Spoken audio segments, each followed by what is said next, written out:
Thank you. Hello. Yeah, that works better.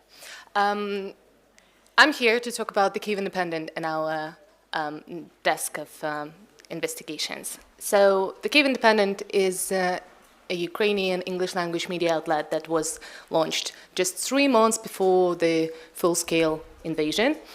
And I will briefly walk you through the story of the Kyiv Independent so you can better understand what we stand for and why investigations are one of our main focuses. So first, there was the Kyiv Post. It was part of Ukraine's modern history of 26 years, and then the rich owner oligarch decided to introduce some censorship. We journalists protested against that and were fired for defending editorial independence. Then we decided to start the Kyiv Independent, so that's the story. The Kyiv Independent was born in November, on November 11th, but by the story of our creation, I think you can tell that from the very start, we envisioned that the investigative desk must be there. However, Russia invaded Ukraine on 24th of February and disrupted our plans.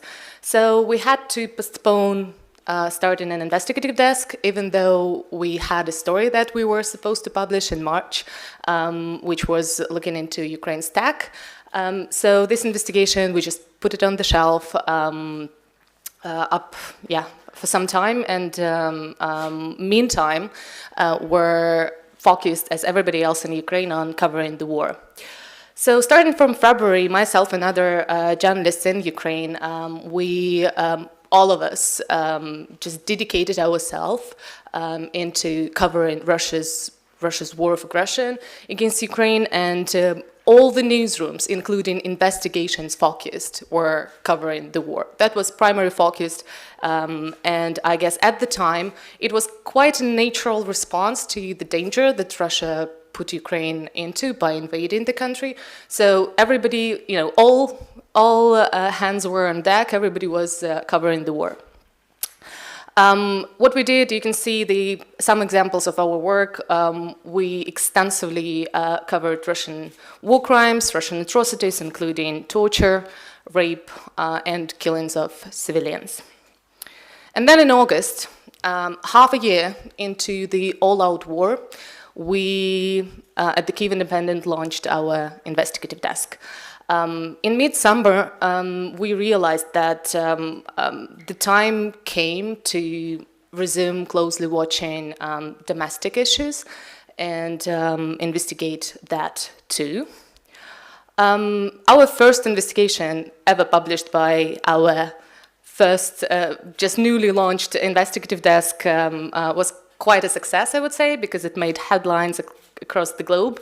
So the story was picked up by Polish, Spanish, British, American, German media outlets, and Ukrainian, of course, too. So what we did, and what was this story on? That's why probably you're all here. So I'm gonna walk you through that too. So at the center of the story was a wanted Polish gangster, an ex-member of an organized crime group, which we found serving in the International Legion. The story revealed massive and endemic misconduct in the leadership of International Legion. What is International Legion? International Legion is a military formation that was created at the very beginning of the full-scale invasion. It was branded as something that Ukraine's President Volodymyr Zelensky came up with, and it was basically introduced as some place where foreigners can serve, who are keen to help Ukraine defend itself from Russia. So what happened is this Polish gangster decided that it's a good place for him too, to do some shady business that he did. What we found out is that this person, basically, who is a commander still, is a commander at the International Legion. He's a convicted fraudster who is wanted in Poland, in his country, on 70 charges, including fraud and kidnapping for ransom. and other crimes.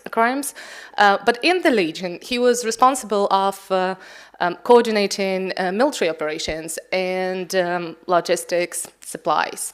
What we found out is that he was involved in stealing the supplies, in stealing aid that soldiers, legionnaires received from their respectful countries, for example, some equipment, and soldiers even called it, this Polish gangster, Piotr Kapuscinski, he had a code name, Sasha, and legionnaires called his stealing Sasha tax, meaning that he actually has a cut in that. Basically what we found out is that this Polish gangster, in the leadership of the International Legion, was responsible of massive abuse of power, including, as I said, theft, sending soldiers on reckless missions, which they referred to as suicide missions, without any intelligence, without proper equipment, arms, and preparation. Also, physical threats, threatening soldiers' subordinates with the gun, abusing female medics, etc., etc., etc. So you can see that there were quite plenty accusations that were aired. We interviewed over 30 sources. Only one legionnaire spoke on the record. Others we didn't identify because they were scared for their safety. And once again, we took that into account because they were basically whistleblowing on a convicted criminal and a member of an organized crime group. So for us, it was a fair concern, and we took their security and safety seriously. So that was the first part. Then, when the first part of the story was published, even more soldiers started speaking up. We received plenty and plenty new sources who came forward and wanted to give us more information.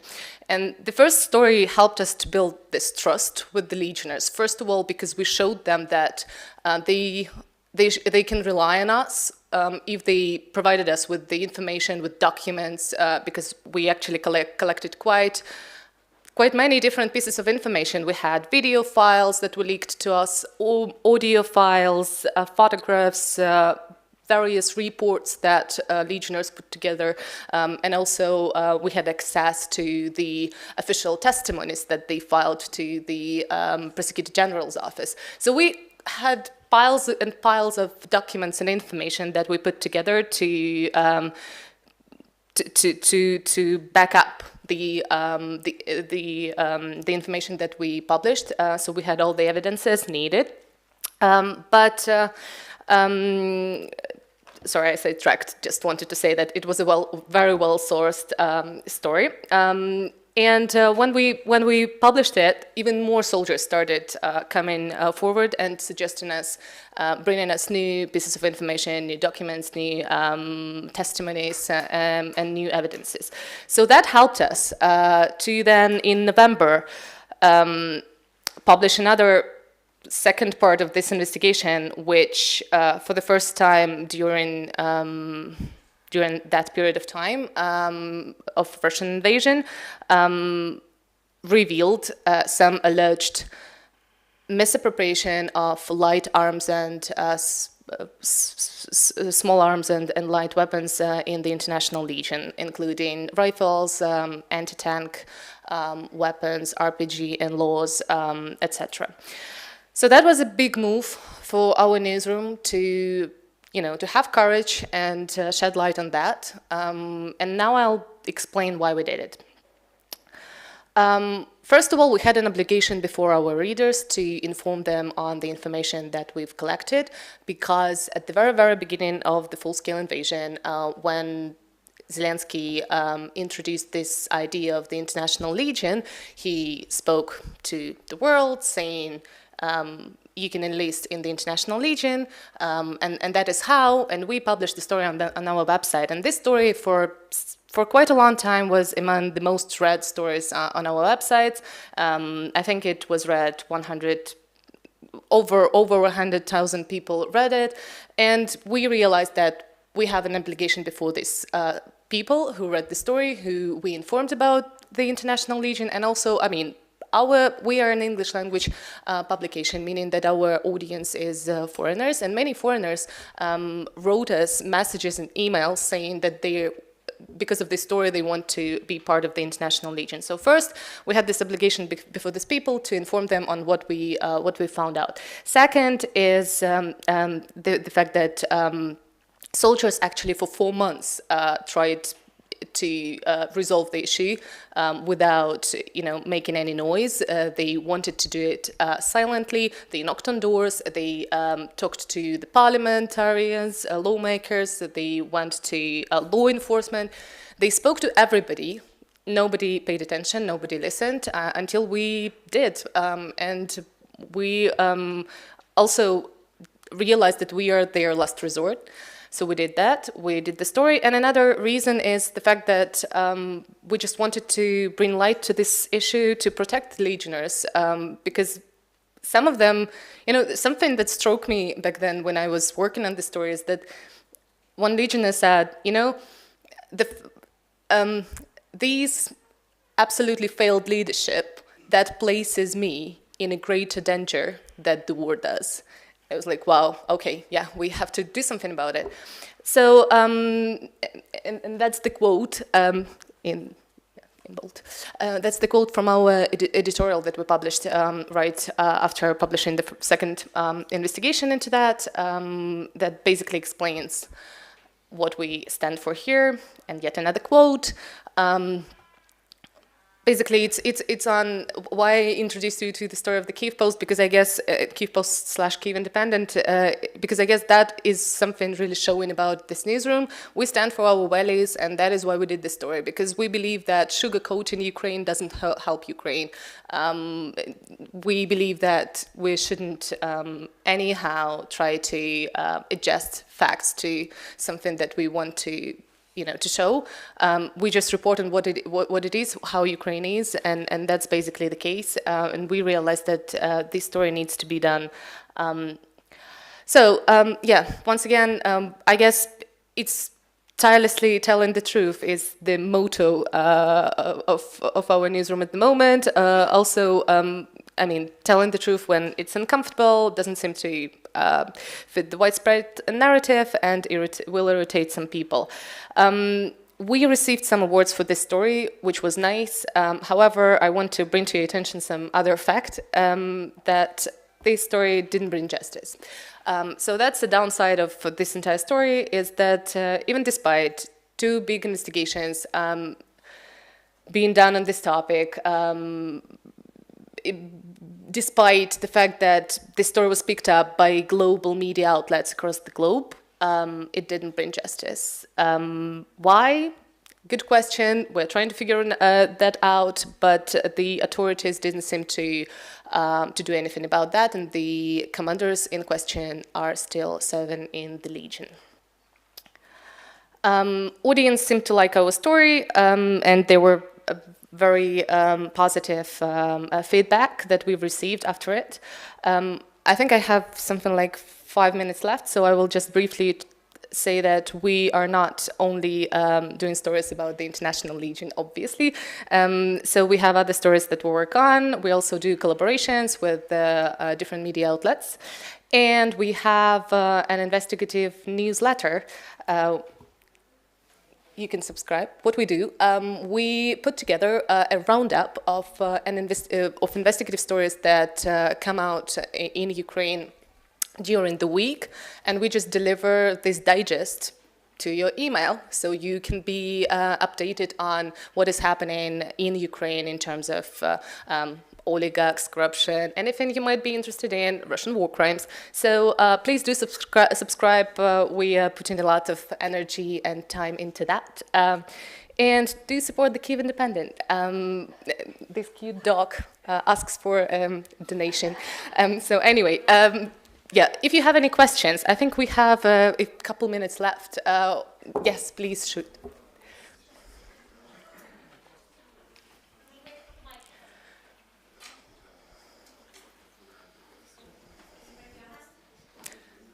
Any questions? Thank you. Just a quick question. How did you sort of get the tip or the idea for that story? Sources came to us.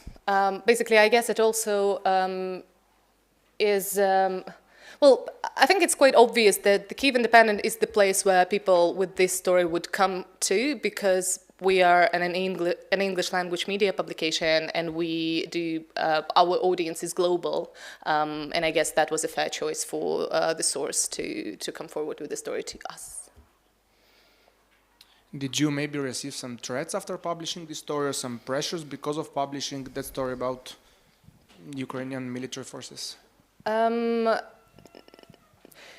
Not direct threats, but there were some hints that were kind of, well, there were some people with the military intelligence, is one of the bodies that oversee part of the International Legion, that hinted at the fact that they didn't like the story and they are dissatisfied with this work. Let's put it mildly. Well, also the newsroom and the editor-in-chief took very seriously the security of the team who worked on this investigation. So, I mean, we took some steps in order to protect ourselves from any possible backlash that we might receive. Also, we published this editorial that explained our point and our position on this. Well, in terms of threats, I guess rather no direct threats, but there was, we know that the military intelligence was about to sue, but they dropped this idea, and they didn't in the end. So, yeah, that's it.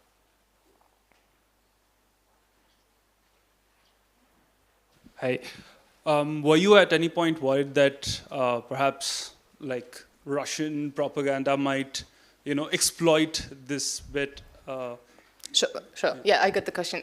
So, yes, we took that into account, but my response to that is Russia could turn anything into propaganda. I mean, why worrying about that? I mean, even if you don't report something, doesn't mean that Russia wouldn't do their propaganda-ish things. So, I mean, that is not an excuse for not doing decent journalism.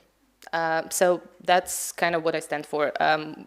It didn't impact anyhow on the decision-making whether to do the story or not. One last question.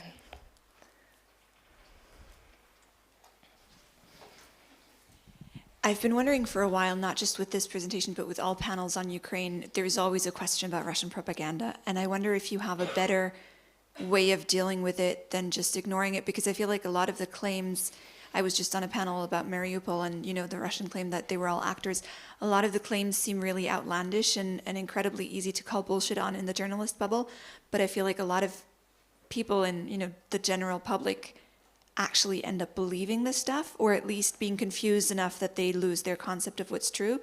And I wonder, do you have a better way of dealing with Russian propaganda than to just ignore it? No, ignoring it is not the case, not the solution, but also I don't, personally, I just don't believe that you can battle Russian propaganda with propaganda. It just doesn't work this way, in my opinion. So I guess the best way to battle Russian propaganda is to, the slide, tirelessly tell the truth. And just continue bringing the true information to the public and keep informing up until this public understands.